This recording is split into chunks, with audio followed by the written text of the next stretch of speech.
On the previous episode of Menage À Mind, The Council of Orlando. Like the world needs more Orlando. We all know how painful that is, right? The amount of like black kids that aren't hugged by both their parents at the same time. Ladies and gentlemen, it's about time we have this conversation. Saying this is a safe space does not make it a safe space. Saying I am safe for you does not make you safe. In reality, there's this ongoing conversation on how women can be better safe spaces for men. And we tend to always talk about how women have failed to live up to that standard. They continue to weaponize what we say against them. They're bad listeners.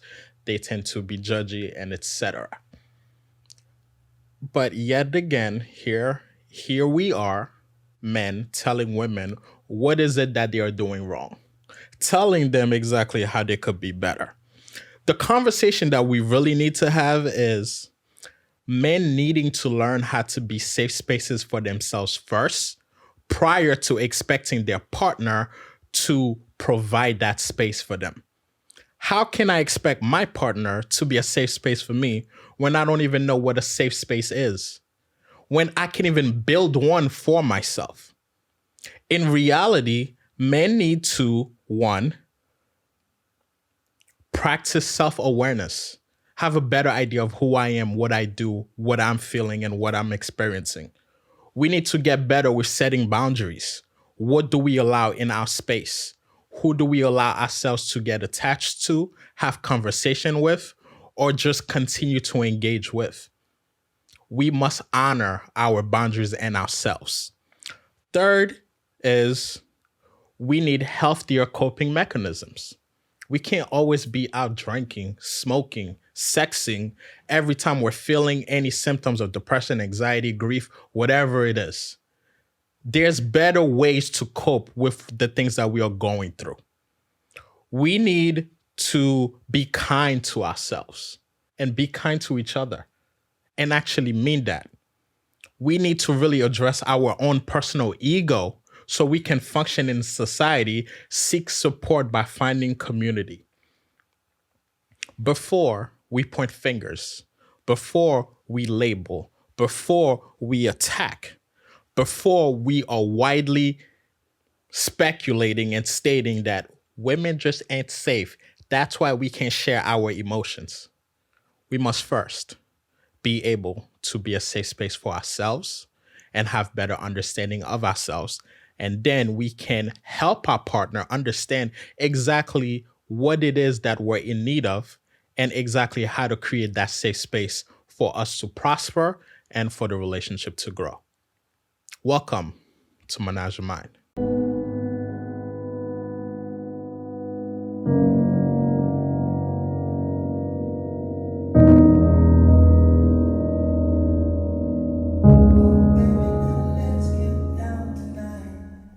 So now I have this question. When have you felt the most unsafe?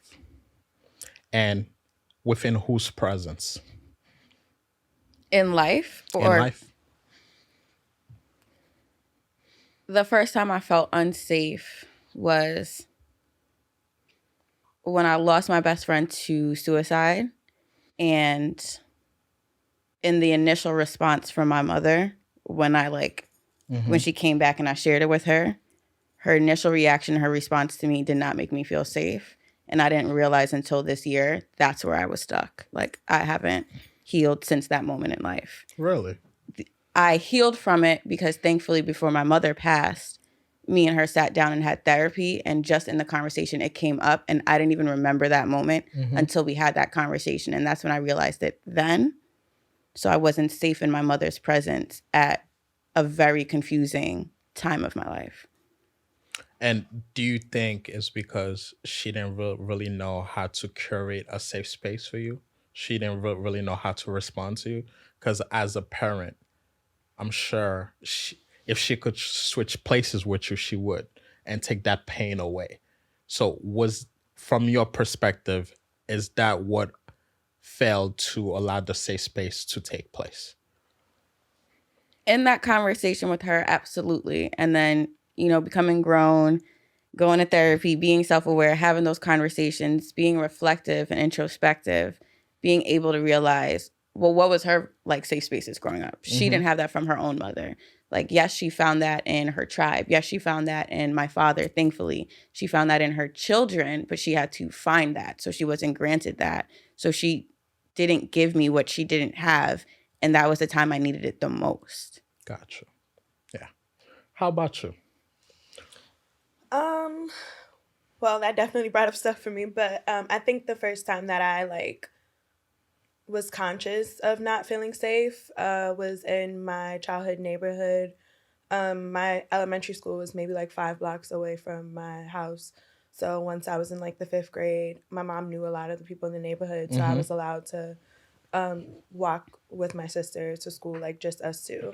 And my mother worked nights, so that was like very helpful for her. She would be getting home like just in time to like walk us. So me walking myself was good. But she happened to like have the night before off, so she walked us that morning. And a guy who we'd never seen in the neighborhood before approached us and let us know like, oh, it's nice to see the mom. Like, I watch your daughters like walk to school every day. They're so pretty. Like, you need to watch them. She's gonna be like, her body is, you know. So that was probably the first time that I felt unsafe. Yeah, it was very jolting to be in the 5th grade and have a grown man who looked like he was at least in his like late 30s, early 40s saying, you know, to watch us and that he watches us every day for her. So, yeah. Sorry about that. Yeah. It's okay. That's very unfortunate. Just hearing these type of stories where I think us males really don't understand the history of being oppressive and how we show up in life and in social gatherings, how that can create a lack of safety for those around us, from the way that we talk, from the way that we approach them, from the way that we touch them, right? You're passing by, here comes a hand, lower back, and etc. Like, you don't know everybody's story. So I think that we need to become more mindful on how we exist in society to ensure that we're creating a safe space for everyone. Because the most unprotected people in this world, is Black women. And disrespected. Amen to that. Now, allow me to flip the script. When was the last time you felt the most safe? Emotionally, physically, spiritually. My sister. My sister is my best friend. Whenever I'm feeling like weak, vulnerable, and I need to be supported, I know I can call my sister. She'll answer like no matter what. And she's just a place I know I can like cry, I can scream, I can do whatever I have to do. And she's like, she knows me, she understands. So how free is that? Really free. Right? Yeah. The lack of judgment, the acceptance, the comfort, the safety. It's very freeing. And you, Kat? I feel safe every day because I've curated safety around me from being so unsafe and not sure what safety looked like.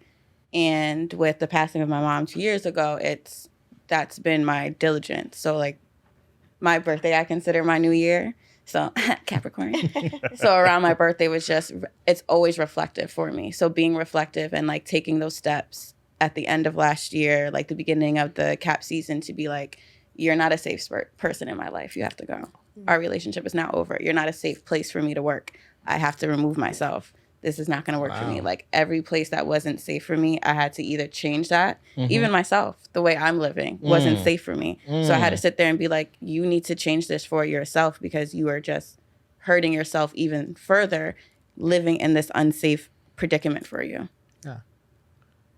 And you just made a very good point that one of the things that you had to shift is how you show up for yourself to ensure that you feel safe within yourself, right? And a lot of times when we're used to a certain comfort or we're familiar with a certain way of life, we remain in that space even though we know that it's non-beneficial to the goals and to the growth that we're trying to accomplish. Okay. Ladies, may you please introduce yourselves and let people know who you are? Yeah. My name is Brittany. I'm a student. I am a creative. I am a sex educator in the making, sex therapist in the making. Best in the game, baby. Member of the dream team. My newest and probably one of my favorite roles. So, yeah.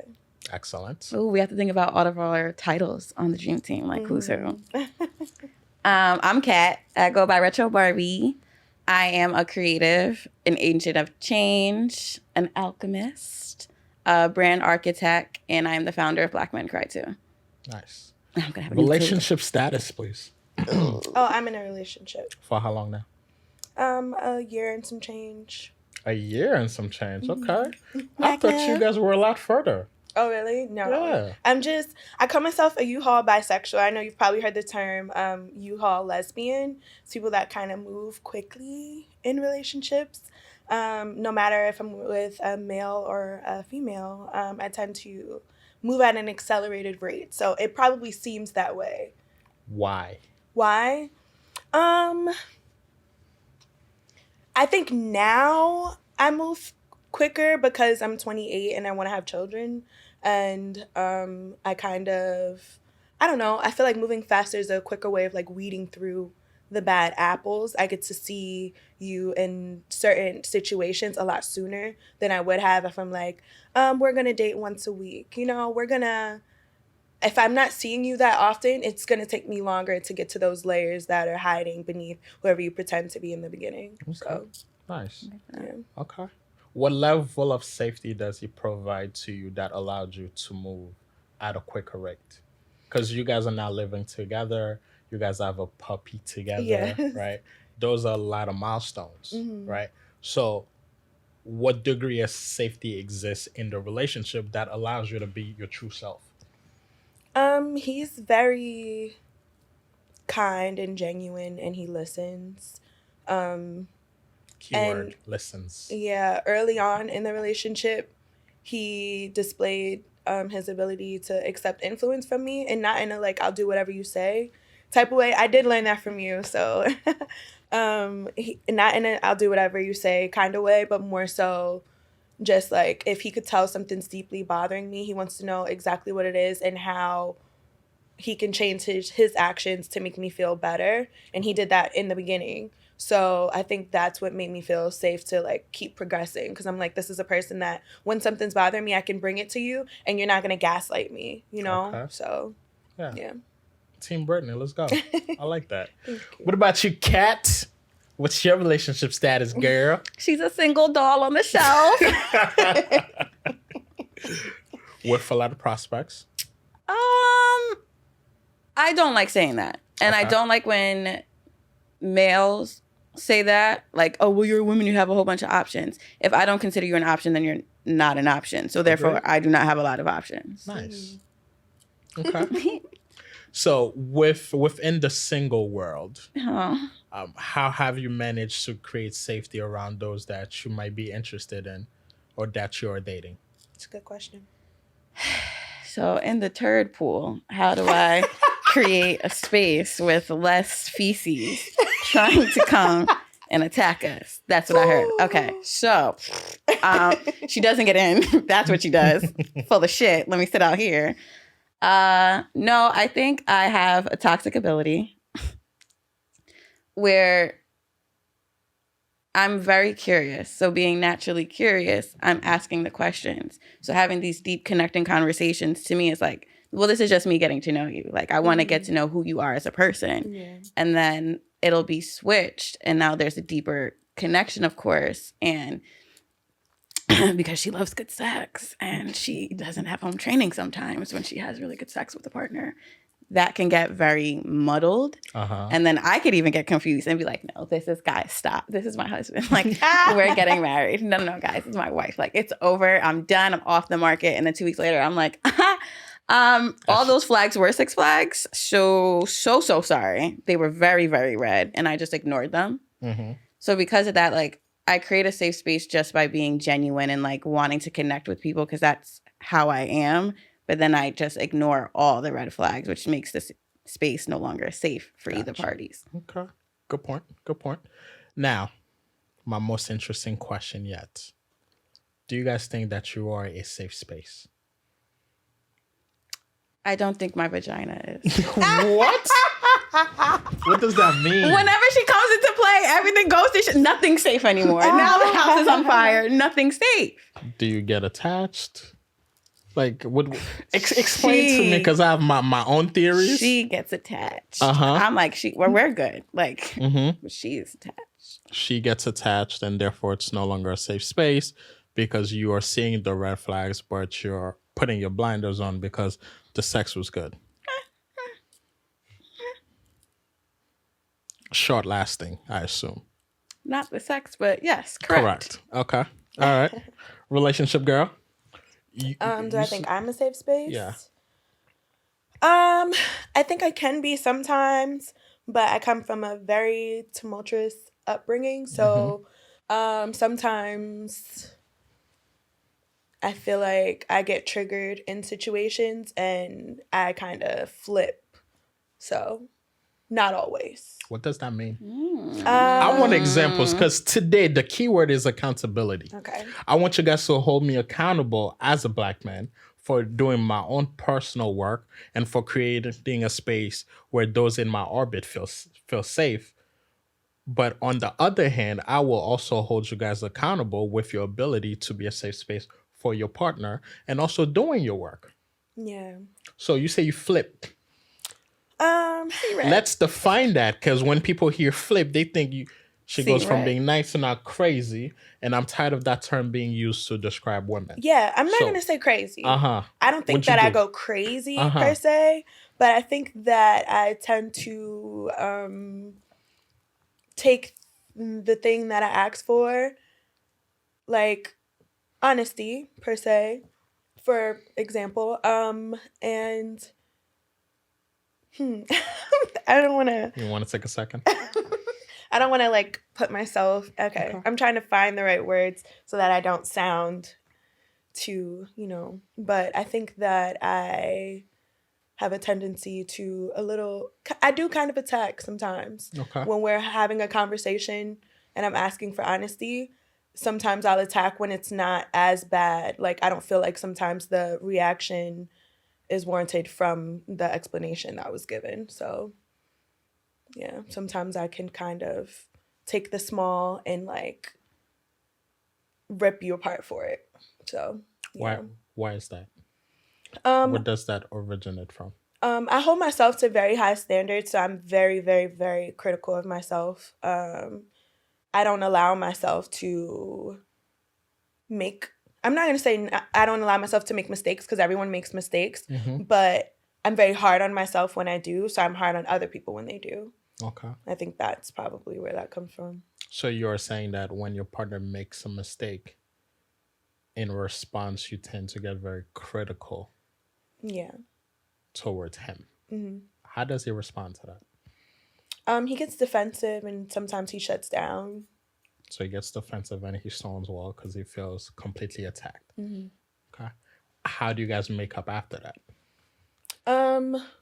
One or the other of us initiates some sort of like physical touch, because that's both of our love language. Repair. Yeah. So, I'll say last night, for example. Like, ooh, we got some cutty last night. We have a sex podcast. We got a cutty last night. We got a sex podcast. Okay, I was gonna mention the massage. I was like, I got a nice under massage. the highlights. Thank you. Yeah, like we had an argument, and he soothed me after by giving me like a full body massage. So, Nice. Yeah. Nice. Right. So the cheat code for all couples that are listening is not the injury. It's the repair that follows the injury.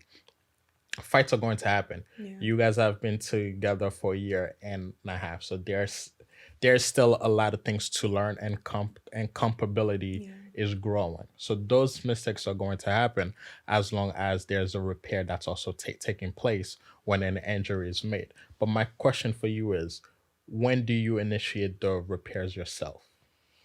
When I know that I'm wrong, like without a doubt, and I know that like I may have taken it over the top, I definitely initiate.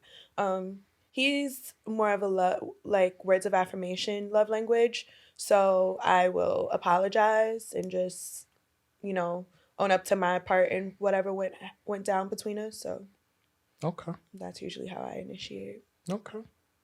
And what's interesting to me is that for a lot of males, they are taught to replace their injuries, right? Meaning, if you continuously is attacking me and belittling me, eventually I'm just going to replace you. Yeah. You don't find a lot of males initiating the repairs. It's usually the women, right? So that tells me, one, he's very mindful of you. He understands your triggers and your experiences, and he is working with you to heal the parts of yourself that are consistently getting triggered. And that's what you spoke to at first about him responding to you in a loving manner and working to meet your needs as opposed to gaslighting you. Yeah. Shout out to him. Facts. I was like, Shout man, out come to on. him. Now, right back to you, Kat. Oh, man. There's nothing fun over here. There's no snaps that's going to happen. They will. I feel like, I don't know. I'm not going to put you on the spot, but I feel like you was kind of letting on to something that sounds more positive. Sounds more, yes. Okay. Future positivity. Yes. So, you got some snaps. You know, got to turn the page to the history books. On your self-love journey, can you talk about the steps that you have taken to prepare yourself for a healthy relationship? Whew, lots of them, all uncomfortable, very heavy. Therapy for one. Bitch, I'm in therapy. Therapy for a huge one, and switching therapist. So my first therapist definitely taught me the art of being self-aware and the themes and the trends in my life for me to start making those connections. Then, thankful to you, my new therapist, quite aggressively, all my edges off, made me really sit with self to be like, now that I'm self-aware, like now you have to sit and feel and connect. And move differently and hold yourself accountable. Yeah. No more excuses. Exactly. So I can't be a hypocrite anymore. So in my self-love journey, I had and been having those hard conversations. So the first one, of course, happened with my mother. The one to follow after the passing of my mother was with the partner I had when we were both in an abusive relationship. Well, we were both abusive towards each other, so we had an abusive relationship. And that conversation was very, very uncomfortable and like moving and powerful at the same time. Like I wanted to like cry, run. My face was hot. But I enjoyed every question. I enjoyed answering every answer because we needed it. And like, I didn't realize how much we both needed it. And even the partner who I have a tattoo from, like we had our conversation. So Hold on, what? I said, we're not turning the page in the history book. Okay, so moving on. When we had that conversation, like that was very helpful and like moving because I'm somebody's villain in someone's story, and that sits with me. So knowing that there's villains in my story and then I can't even have those conversations with them, that sits with me too. So being able to have conversations where both parties are the villain and both parties are the hero in some accord, you learn so much about yourself because you learn the damage you've done and you learning the damage from someone that like is still looking at you like, but I love you. I loved you and I still have love for you. Yeah. So it lets you be like gracious on yourself to be like, you can hurt somebody and they can have the power to forgive. So you can do that as well. You can forgive yourself for hurting yourself. So, gotcha. Yeah. Yeah. And we talked about that one of the first things that men need to do themselves is to become more self-aware, to know exactly how they are feeling, what they're experiencing, to be able to vocalize that, to be able to experience that, right? A lot of us men tend to medicate ourselves or downplay it or just distract ourselves. Yeah. And then we allow all of those demons and all of these triggers to remain dormant for a while. And then once it's triggered, we go on the attack and label our partners as not being safe. Mm. So with you guys, you're dating, you're in a healthy relationship. How do you guys assess for self-awareness? Like assess myself. No, your partner. So when you were dating him, how did you assess his ability to be self-aware? We're talking today. Accountability is the word. How did you assess him to know that he is self-aware?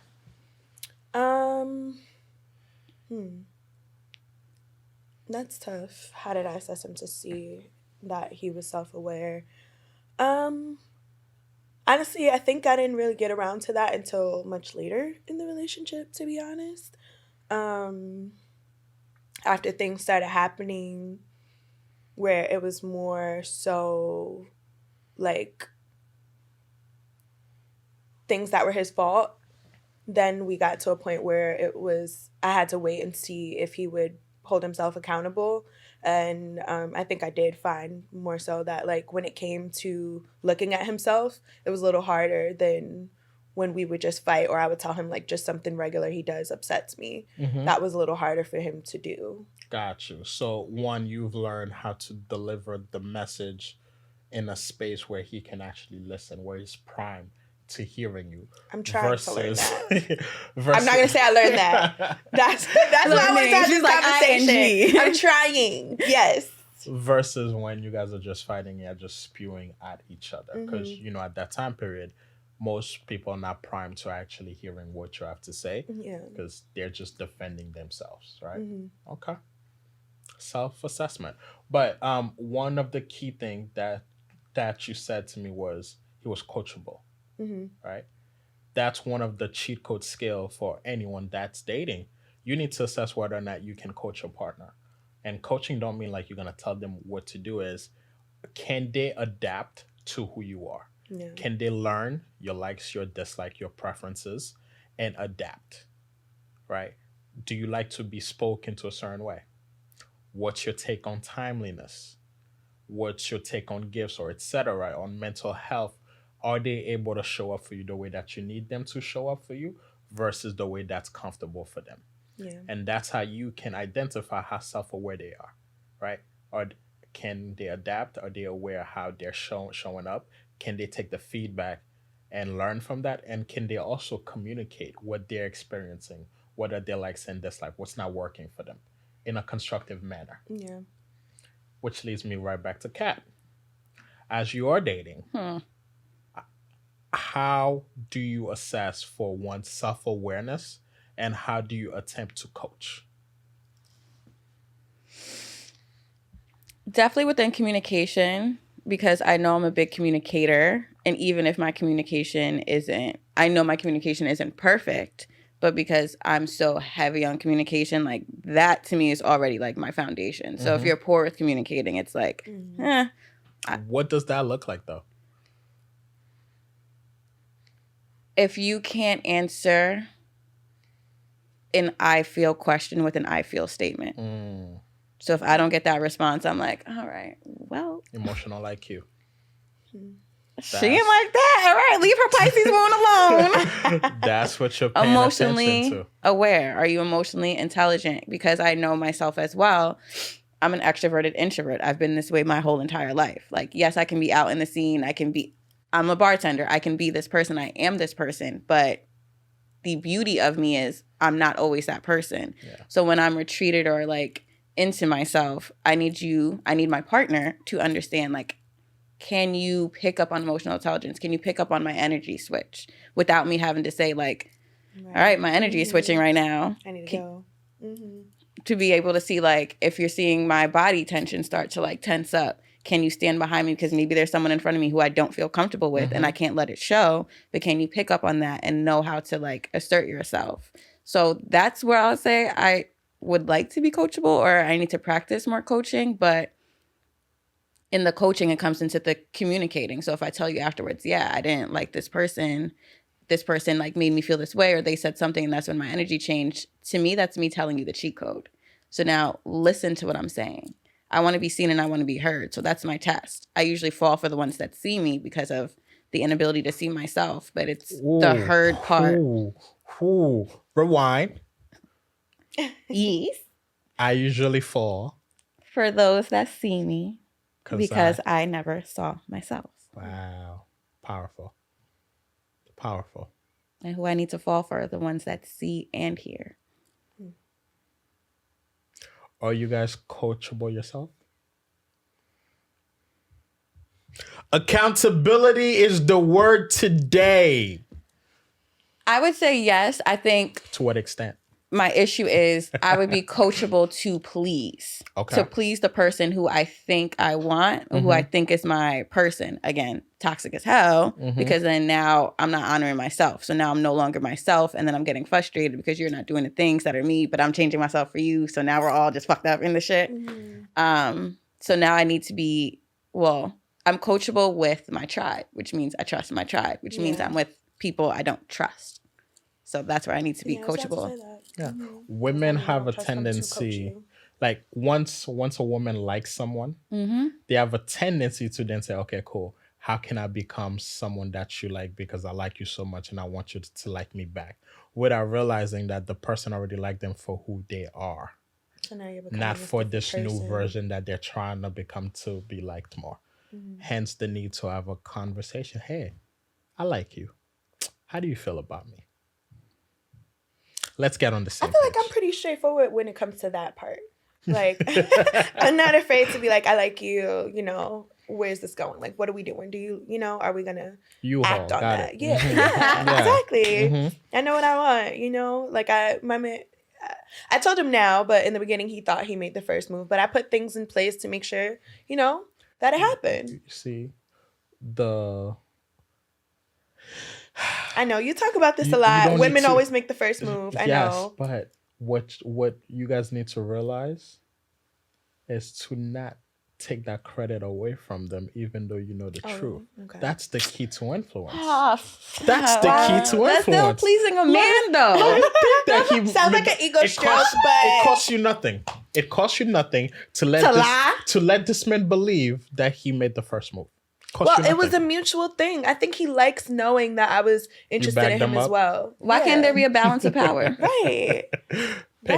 Pick your battles. Is that one you really want to pick? Not to pick your battles. Exactly. Yeah. Which leads me to what is one thing that he tried to coach you on that you had a very difficult time adapting to? I think the thing that I think is the issue that I wanted to talk about, I think he tries to coach me on how to, like, bring things to his attention when we're arguing. And I'm just I do the roundabout thing. I'll ask a question. I see what you answer. Yeah. And then I'm going to ask a follow-up question. Then I'm going to ask again to see if you're going to change it. And, then I go into, I know, and this is, So he tries to coach me on that. He's like, just talk to me about it. I feel like we can talk about it, but you don't trust easily. I don't at all because of my upbringing. Yeah. Yeah. So I can definitely relate to Kat and like my first experience of being unsafe being with my mother. But I don't think I understood that because it was happening so young that I was used to not feeling safe around her. So the first time I was conscious of it was with a man. So, but like I have a hard time trusting everyone. So it's definitely apparent in my relationship as well. And what work are you doing to overcome that? To mediate that? I don't like the word mediate that. I need to get back in therapy. I'm not in therapy right now. Don't beat me, guys. Therapy was helpful for me in that respect. But I think the thing that I'm doing right now is instead of approaching him to talk about things when I'm at my peak, I wait until I come down and I'm able to like talk calmly because I'm a balancing skill. Like I can be very calm, but then I also can, get very. You're human. Exactly. That happens. So I try to like pick a time when I'm not super angry about it to talk about it. Do you own a smartwatch? I do. Okay. So from now on, whenever you're engaged in conversation and your heart rate surpasses 80, I need you to stop talking. Okay. I need you to go on an opposite side of the house and engage in a self-care activity because you've entered flooding. Okay. That's where you can no longer understand what's being shared. You can no longer process it. You're just seeing red. Fight, flight, or freeze. Yeah. Okay. And sounds like you tend to fight. Fight hard. So if you take a 20-minute break, engage in a self-care activity, that allows your heart rate to regulate itself and allows your body to dismiss of the stress hormones that it produced during the altercation, the conflict, to then allow you to actually partake in a healthy conversation. Real quick, as his manager is coming in, Apple or anyone else who's a smart watch provider, if you want to email Talk to Mac for that little plug and little sponsorship, I'm just saying. All right, back to therapy. All right, Nice. Yeah. Thank you. Yeah, that's one of the things that I have couples practice in session and at home. That's fire. Just so we can know how to regulate ourselves better and create a safe space for both parties involved, or as many members in the relationship that are present. Even children, if you think about it, because in the household, like that really just took me back to like being a child and being an adult and hearing the escalation, like being woken up to your parents fighting, and it's like, all right, I was just coming out of this high coma to this, but thanks. So like children hearing that and getting used to, so I feel like it helps minimize seeing the awkward fights that are happening on the street where all we know is yelling at each other at the top of our lungs, especially in our culture. Like you typically see more Black people outside screaming at each other than you see counterparts. Gotcha. Yeah. Yeah, I'll scream until I lose my voice, to be honest. Yeah. So I have a communication workshop coming soon. I would love for you and your partner to be my esteemed guest. Ooh, yeah, I know. That would be incredible. Yes, Hey, yes. we're all a work in progress here. There's no judgment. Yeah. No one is perfect, including myself. There are times where I lose my cool too. I'm human. You're human. We're all learning. We're all growing. Okay? Which leads me to boundaries. Why do us men suck at setting boundaries? Because we never had them. Men are also pleasers too. Like when you brought up women shifting to be pleasers, they're pleasers in a different way. Whereas I feel like what she was talking about with feelings, they will please in that way. They will say they feel how they think it will make you happy for them to feel. That's what I find in my relationship. Yes. It's the relationship with their We're so mothers. out of touch with our own emotions that we're Tapped into mine so heavily that you're trying to please me. because we have this belief that it is our job to solve whatever you're experiencing, and it is our responsibility to make you happy and at ease. Interesting. But we've been trying something new.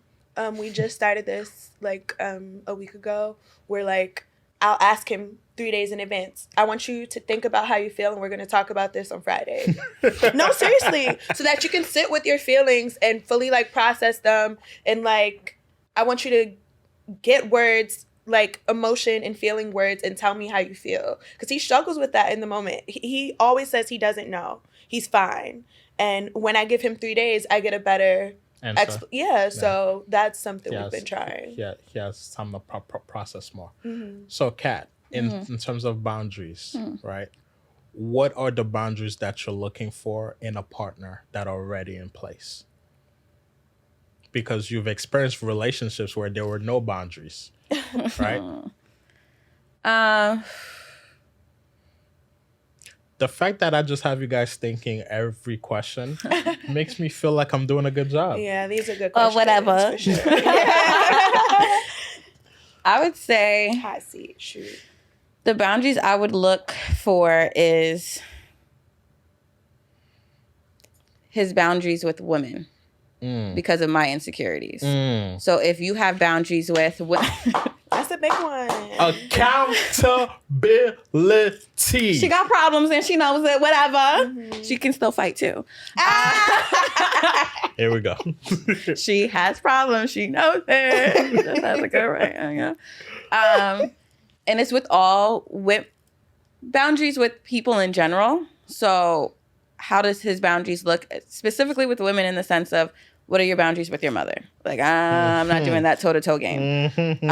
What are your boundaries with having women friends? And I know that for sure because of myself. And I have male friends, and I have a lot of male friends. I have male clients, and I have close male friends. So me and my male friends, especially like my best male friends, when there's a person in our space, we're quick to do the introduction, because it's like, I need you to understand who this person is to me. This person isn't going anywhere. Like, I am not choosing you over this person. How are we going to make this work?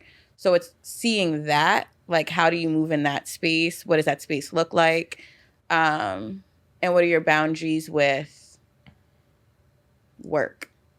Do you have a good balance? Do you have a balance in a sense of, will there always be a time for me in some accord? Because I need it. I definitely need, I'm a quality time person. I don't care if the time looks like you have a really long day. I'm aware of your really long day. There's somehow a connection with your really long day, and you're ending your day here. I know where you started your day, and I know where you're ending your day, even if it's with me. And then it'll help me be like, well, I got a lot of shit to do my damn self. So let me not live up in this person's skin. That's going to keep me accountable to stay on top of my shit, but know that, like, where's our comeback? Where did you squeeze me in your week, your day, whatever? Yeah, I'm just happy that you have an insight on a profession, income, and their availability, right? Because on social media, there's all of these people requiring that their potential partner is making 600K, 400K, but not realizing the amount of work output will be needed to achieve that, and how that could eventually lead to you feeling lonely in this relationship because your partner is never present. And at the end of the day, the income is not what's going to make your relationship thrive. It's the ability to connect and actually see each other and actually spend time together. Yeah. Britt, Yeah. what boundaries do you need to put in place to allow your security to grow in the relationship, your trust Boundaries for myself. for the relationship? I don't know if I've ever thought about that. I guess. Rude. This is what I do, people. Good thing our hair is laid. Shit. Right? I guess if I implement what you said, I need to put a boundary on how I allow our disagreements to escalate. That's a boundary that I need to put in place. It also takes two to tango. Yeah. Right, so I'm not putting all of that on you. To be honest, for the most part, he usually doesn't match my energy. Once in a blue, if I'll like say something a little below the belt, he'll match my energy. We're supposed to be talking about how to be a safe space. But for the most part, he's very calm. So I think that's more so for me. Another boundary we would need to put in place, I guess, would be to just be more open about things that would make the other uncomfortable. Okay. I think that there's fear there on both ends. Mm-hmm. So there needs to be like something that says, if this happens, we need to talk, you know? So, yeah. Okay. So to regulate your emotions, create more ongoing conversation as well as markers for things that need to be discussed later on. Exactly. Yeah. Okay. Nice. For me, I think one of the biggest boundary that I had to create was with my mother. Ooh. My mother. Yeah, you're Haitian man. My mama Haitian. My mama Alpha. My mama pull up. She got something to say about everything. All right. So I've actually kicked my mom out. I'm not gonna use kick. I've actually rescinded the offer to enter my home on many occasions due to my boundaries not being followed, right? A lot of people don't understand what boundaries are. Yeah. Boundaries is not you telling people what they need to do. Boundaries is your response to what people do, right? If I tell you, if you come into my home and you're criticizing the state of my home, you have to leave. Now, you're free to come in and do just that. Now, my boundary is I get to walk you out, right? So I've had to do that on several occasions. That was not easy for me because that's Mama Duke. That was my first love. She gave birth to me. I wouldn't be here if it wasn't for her. But I also needed to protect the family that I created. Yeah. Because I saw the impact that it had on my wife and myself. coming into my home, that, Stanley, that. Woman, relax. It's my home. My house. But I'm gonna say what you can, and then you're gonna be on your way out. Oof. Right? So we've done that several times. We've had to have some very uncomfortable conversations. Nobody tells you about the uncomfortable conversation you need to have with your parents eventually. My father included. Bro, those are my kids, not yours. No, I will not baptize them. I don't go to church. But you were raising, I don't care. But you have to. I don't have to. Right. But they're not going to be, according to who? Where's your proof? Right. So I definitely needed to have these uncomfortable conversations and set the boundaries and follow through on those boundaries. Yeah. So now that I can have a peaceful home, a partner that feels loved, supported, and appreciated, but also allowing my parents to have the guidelines needed for them to be their best self and be in my life and their grandkids' life. Right. It's also very, very unfair to have boundaries that are not communicated. Yeah. Because people are not aware on how they're being judged. No, you know very clearly what's acceptable and what's not. Yeah. And nowadays, when she walks in, I could see the things that she want to say. I'm looking at her like, you want to say something, don't you? It's like, can I say, can I touch this? I'm like, Ma, you could do whatever you want, except A, B, C, and D. Now, it's beautiful. She has keys. She come over whenever she wants to. She called the kids often. They have a loving relationship. When I went to LA, she was home taking care of them. Excellent. Beautiful. Excellent. My dad, I'm still working on him. He means no harm. He just likes to talk a lot. I talk all day. I don't like people near me talking nonstop. Like, give me a break. You know? Yeah, definitely. Proud of you. That's very major, and I'm glad that you did it while they're both still here. And I'm glad that they're being responsive to it. I think it just continues showcasing and influencing others that are like very scared to do so. Like, it gives them, it is very, very challenging to do so. And especially when you start flipping from the child to the parent to your parents. We don't talk about that enough either, especially in our culture. It is very, that transition is an aggressive one, and I commend you for being a 4-time parent now. Listen, having a partner makes life very easy because you just have one person to please. So if it's going to cause chaos into my home, if it's going to negatively impact my partner, no thank you. Because I got to deal with that. You get to go home. All right? Don't bring chaos into my By house. protecting her peace, you're protecting your own. You're damn right. Because at the end of the night, when I'm trying to get some, you know, I got to make sure everything was done properly. Yeah. Play offense, not defense. Which leads us to coping mechanisms, right? Nowadays, I feel that I would say that most men struggle with knowing how to deal with their emotions. Yeah. Like, we feel emotions very deeply. That's why the suicide rate for men is actually higher, because we actually go to the deadliest options, right? We're more likely to follow through based on the methods that we are using. I'm happy that therapy is becoming more accepted in the communities of color. I'm happy that more Black men are reaching out for therapy because we've experienced a lot and we're continued to experience a lot of things.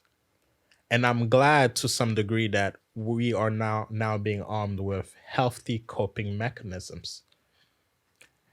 And when we don't have those things in relationships, it looks ongoing conflict, domestic violence, infidelity, and all these type of things. So now, as we're trying to create a safe space, as we're trying to help men become a safe space for themselves and also curate a safe space in the relationship, what coping mechanisms are you ladies paying attention to?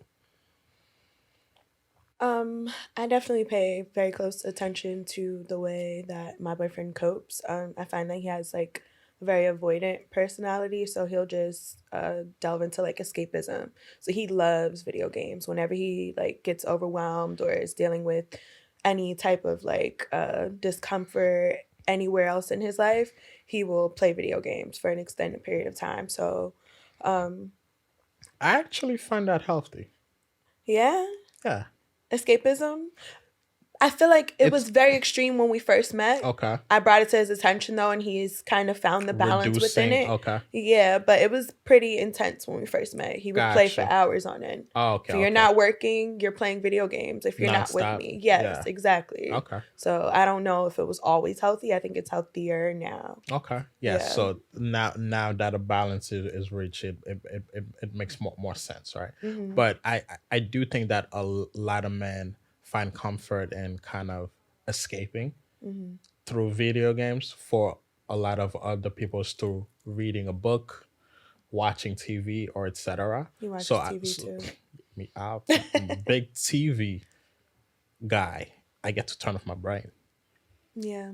Right. So I do think that it's healthy to have hobbies that you could partake in, because that's a form of self-care. Mhm. That's a form of regulating yourself and giving your nervous system a break and your mind a break prior to you returning to what you need to make sense of.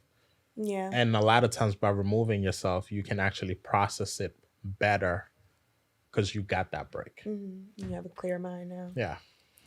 What about you, bartender? If you met a man who Barbie tender. Barbie tender, if you met a partner and based on your assessment they had a drinking problem, Been there. Been there. Especially So, as a Barbie tender. I was like, so What what's to that? say? So you How mean many? me? I was like A through J. So all of them. Got it. Noted. Okay. so what coping mechanisms would you guys not go for? Would I not go for? Yeah.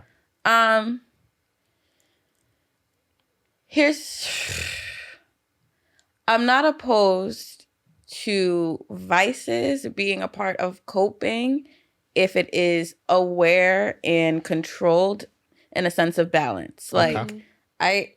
I know myself too, and I have vices, and I also have to pay attention to when I get into the abusing and the codependency of them. Mhm. So with that, it's like maybe you just had a wild ass day and your first stop was at the bar around the corner by the house. You took a shot to get the edge off, and then like you walked home. I'm not gonna be like, you took that shot, huh? You got my fucking problem. I'm not dealing with this shit. Like, okay. So you did two things at once. You had a vice and you did a walk, like a balance of some sort. So I don't know if there's one thing per se where I'd be like, well, if he does that, I don't know. I think it's the level of, do you understand what you're doing and how you're using it? And do you have multiple? I don't think there's one thing per se I'm looking for. Well, if anything you do harms others, that's what I'll say is my number one. Like, okay, that's not even just yourself now. I would see if they could, not if they could, if they have multiple outlets. Because if you don't, I think that's what I'm looking at actually. Do you only have one? Because if you only have one, that's going to be easier for you to get accustomed to abusing and harder for you to come out of. Yeah. That's smart. Yeah, because there's a strong dependency Yeah. on that one thing. So what happens when you no longer have access to that one thing? What do you do? What do you replace it with? Right. Or do you just flip out because Yeah. nothing else can fulfill that for you? Mm-hmm. Okay. Yeah. I think for me, one of my coping mechanisms is I could watch a whole series in one day. I could lay on the couch, but I don't want to lay by myself. Like you're gonna be right there, but we can't Don't talk. Don't talk to me. Don't ask me no questions. No, I don't know why Yeah. the guy did this or what's going to happen next. I don't have the answer, hence why I'm watching it. But that's my coping mechanism. Long day, I'm gonna sit, I'm gonna watch TV. I got nothing to do, lazy day. After work, that's what I do. So for me, I think it's very healthy to have those things that you can partake in that can help you refuel yourself, right? Workouts as well, music. Ooh, Give me a good song, I'll start cleaning the whole house. Last And night. when I'm in my zone, Yeah. yo, I'm in my zone right now. Don't talk to me because I'm in my zone. It's like, all right. You know what I'm saying? So yes, I do think it's good to have coping mechanisms for yourself. Mm-hmm. But even with that, like, I wouldn't be upset if music and cleaning was a way for you to zone out and you took an edible and you're on shrooms. Like, that's where I'm like, I'm not upset at the vice because you're being productive and you're not being dependent on it. It's just like, it's just a way for you to escape your mind. I think excessive drinking is one that I can't go for. Yes, okay, a shot and a walk is fine. But first of all, drinking is a trigger for me because I have a family member who struggles with alcoholism, who that affected me growing up. And I have also dated someone who had a bad drinking problem. And one, it triggered me, and two, it was just harmful to him and me. Yeah. So I think that's the one that I'm just like, no hard drugs. Weed, I love. I've done turned my man into a pothead. Sorry, Mama Robin. But, I think no hard drugs and no excessive drinking. I just can't be around it. It bothers me. And aggression.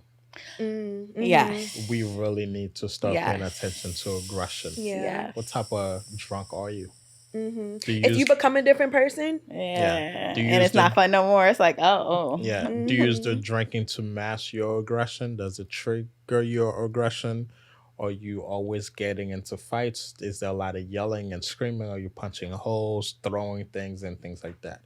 Those are signs that you're not even safe for yourself. Mm-hmm. Right? Self-deprecation. Mm-hmm. Exactly. My final question is about I have this mindset that not men must first be safe with themselves, and us men need to become a safe place for other men. Mm-hmm. Not just not just a cosigner on the bullshit. Mm-hmm. I have no problem in locker room saying, you should not say that. That is not okay. That pattern of thinking is non-acceptable. But at the same time, my dudes will call me.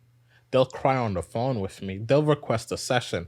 Yo, I need you to be a therapist right now. Yo, I need 15 minutes. Yo, can I take you out so we can chat?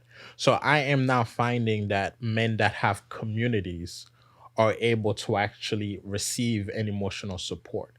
Because there will always be someone at that table that's going to be open to listening and receiving and help processing, right? Which to me speaks to the need of men to find community, to have better friendships. Mm-hmm. So as you guys are dating in a relationship, do you pay attention to our friends? Because I think once I've got into my relationship deeper and my commitment grew, a lot of friendships had to go.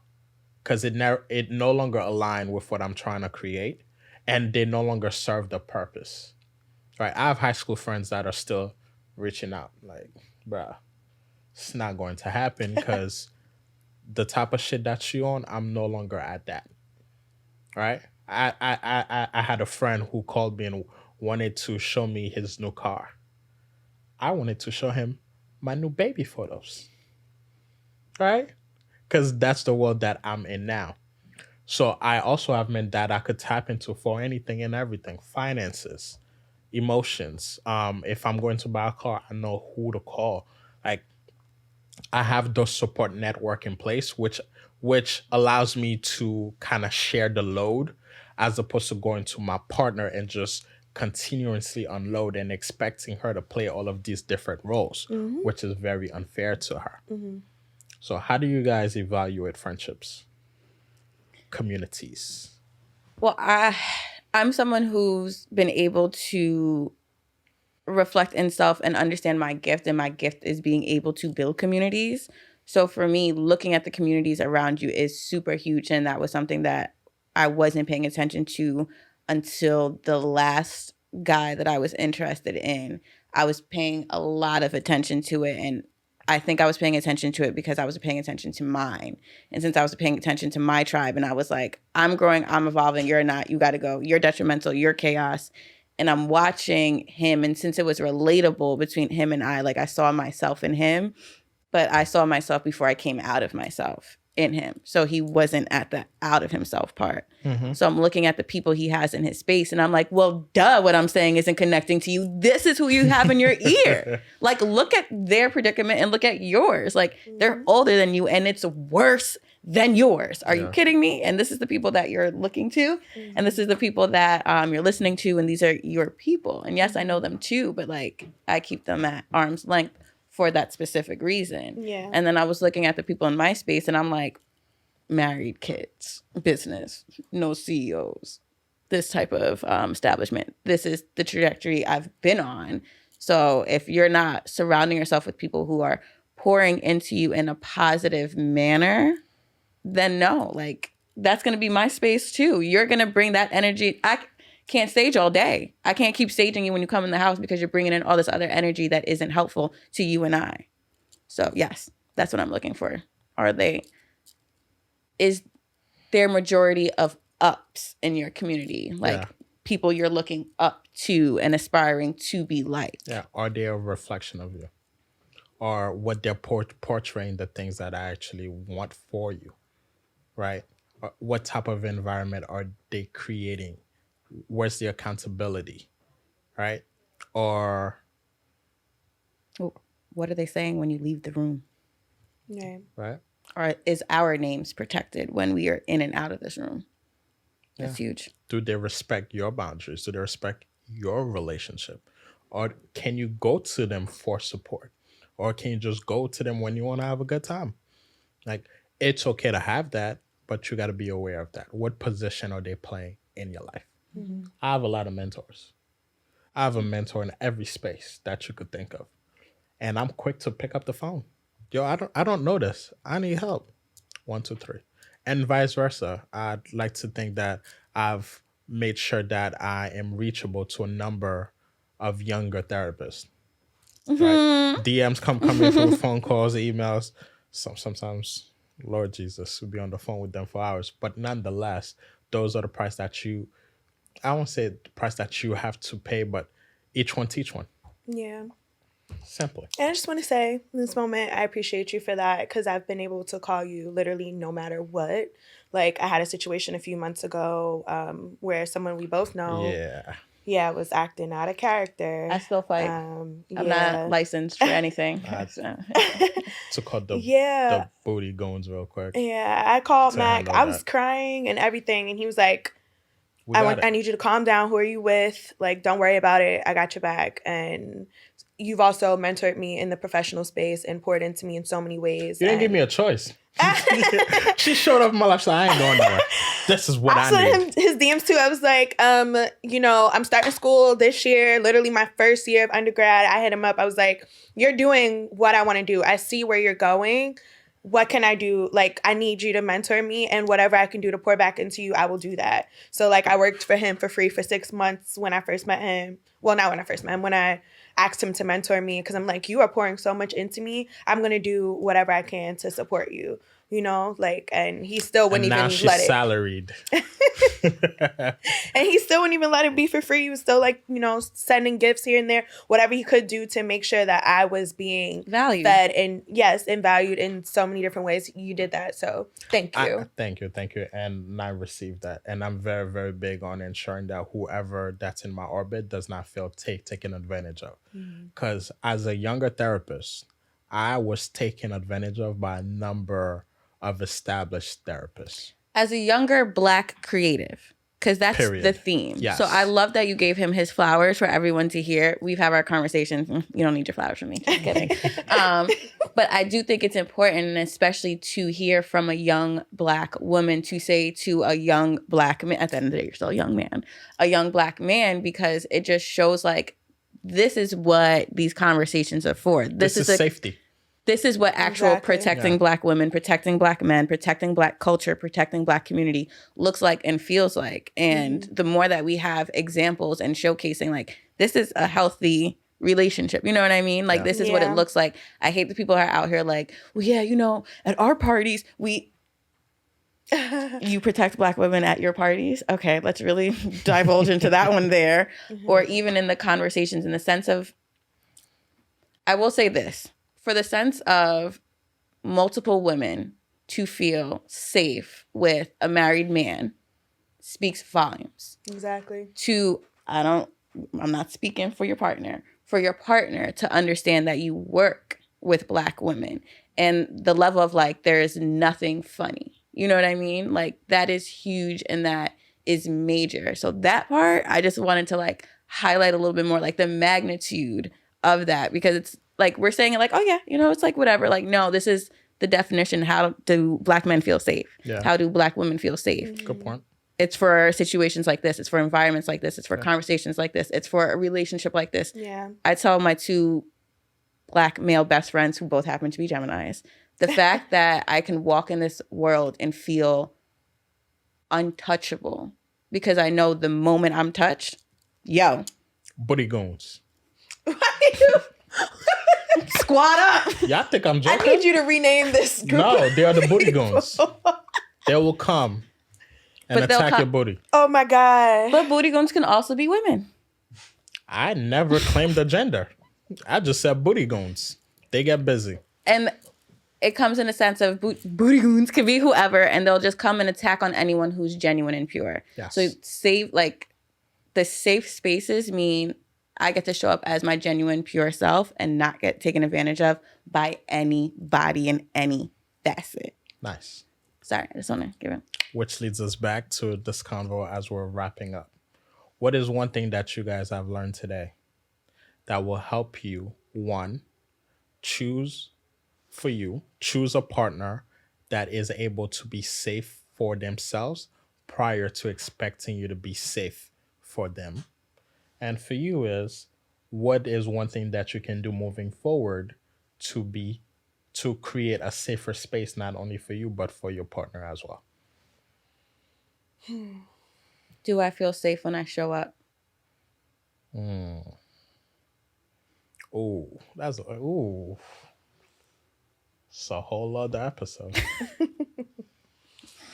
I think I definitely learned that I have to work on self-regulation and just setting the boundaries within disagreements.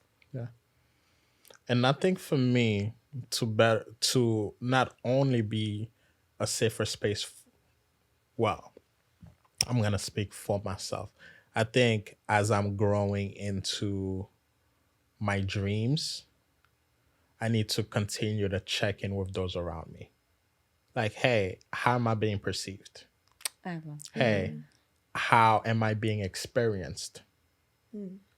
What are the things that you feel like I've let go of and That's need the way to to tap back stay- into? That's the way that you're staying in touch with reality. You're not Correct. letting yourself get too far away from who you are Yeah. by making sure that everyone you trust to see you still sees you in a way that you feel comfortable with. And also having people around me that I actually trust, Mm-hmm. that I actually care for. There's a lot of fake relationships. There's a lot of social media Stage made relationships. friendships, right? That I want no part of. No, I have no desire for that. If by now I don't have your number on my phone, we're not friends. Period. If we've never picked up the phone to chop it off, we're not friends. We're just acquaintances through social media. And I would never put a higher stack in those relationships compared to the real ones that have been around me this whole time. Because I'm also noticing as you grow, here comes others that are seeking your light, your credibility, that are attaching themselves to you for what you can do for them. Right? So I'm paying close attention to those that also have to offer, or they're just seeking to receive. Because time is money. Y'all cost me a lot last year, so I'm collecting my is checks money. back with blood. As you should. Well, I want to say thank you guys for this conversation. I think it's been very, very much needed. And I hope that people can realize that men must first be a safe space for themselves prior to expecting their partners to become a safe space for them. It always starts with self, then it pours into others. Secondly, I'm really hoping in 2023 that we just stop telling women what to do and how to behave and how to do A, B, C, and D, and that's gonna lead to their success. Yeah. I think we need to self-reflect more, have better boundaries, be in community, learn how to cope better with what we're going through, and just become healthier human beings first. And that alone will allow you to curate a space around you that is beneficial to your mental health. So I hope that was very, very, very clear. And this is Ménage À Mind. We don't have the typical conversations. You can find that everywhere else. We always looking at the other side of the coin. So before we end, can you guys let everybody know where they can find you? I am on Instagram at opinionated_Bri. My Twitter's a little, so we're going to keep that under wraps. But yeah, you can find me on Instagram. You can find me professionally on Instagram at Black Men Cry Too. You can find me unprofessionally at RetroBarbie92. You cannot DM me at RetroBarbie92 if you feel like you are one of those men who still want to tell women anything about themselves. A lot of you are left on red or left embarrassed. I embarrass men for fun on weekends. So, All right. And this was another classic of Ménage À Mind. You can find us on all podcast platforms, and you can find me on Instagram as Talk to Mac on _therapist, Talk to LK, the number 2 Mac MAC _therapist. It was my honor and my privilege to sit down with you guys to learn, to ask, to engage, to communicate, and to create. Yeah. Until next time. The dream team. Ménage À Mind.